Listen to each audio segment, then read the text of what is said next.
Greetings fellow Decepticons, Sandblaster1987 here with another Star Wars The Black Series review. Today, from Star Wars Episode 2, Attack of the Clones, I have the Phase 1 Clone Trooper, Standard Pure White Armour version.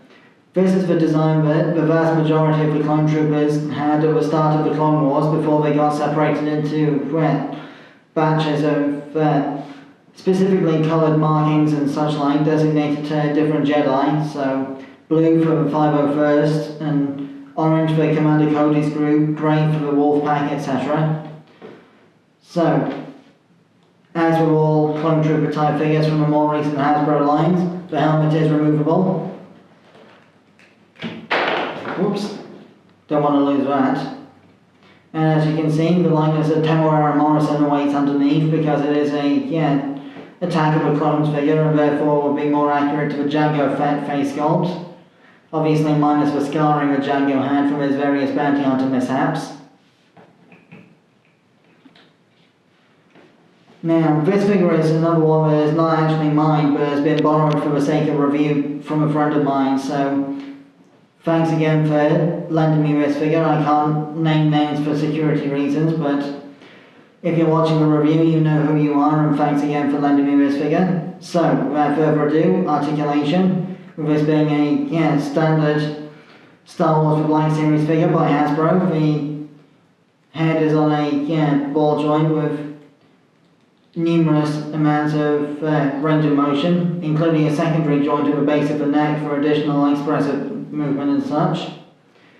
Universal shoulders, slightly ratcheted on the outward movement, with these rubbery shoulder flaps from the armour moving out of the way naturally to allow for their expressive range of movement. Bicep swivel.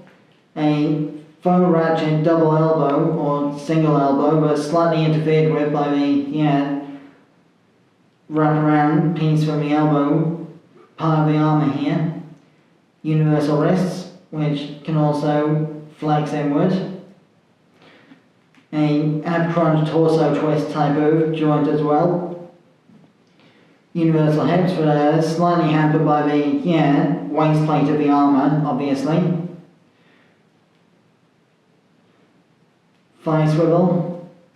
A really deep single joint knee bend due to the way the armour gets in the way of itself.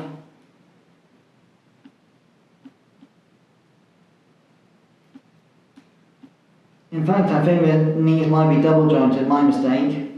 Then you've got the universal ankles and rocking movement and such, which are a little bit stiff on this copy because it's still fresh out of the box. And of course, the Phase 1 Clone Trooper, he does come equipped with his usual weapons, the DC-15A Blaster Carbine, the normal standard issue Clone Trooper weapon, and the longer DC-15A Blaster Rifle, which I don't know much about Star Wars weapons. I had to actually look up the name of these weapons before the review so I can get the facts straight. But yes, without further ado, size comparison, here he is with McFarlane Toys DC Multiverse Parallax Armor Sinestro, so you can see he's about 1.5 inches shorter. Constructicon Scrapper from the Transformers Studio Series 86 line. I have got Hook and Long Haul on the way, so they'll be coming up soon for feature reviews. And of course, the most appropriate Star Wars size comparison for a Clone Trooper, apart from Jango and Boba Fett, Emperor Palpatine or Darth Sidious, the Revenge of the Sith Senate Battle Yoda version, so obviously this is the Execute Order 66 version of Darth Sidious. So, with that said, that concludes my review. Thanks again to my friend for lending me this figure. I've been Sandblaster1987 and I hope you enjoy the rest of my Star Wars reviews, linked in the description below. My next review will be, a Darth Vader lightsaber that I found in a local charity shop recently. Until then, till all are one. And may the Force be with you, always.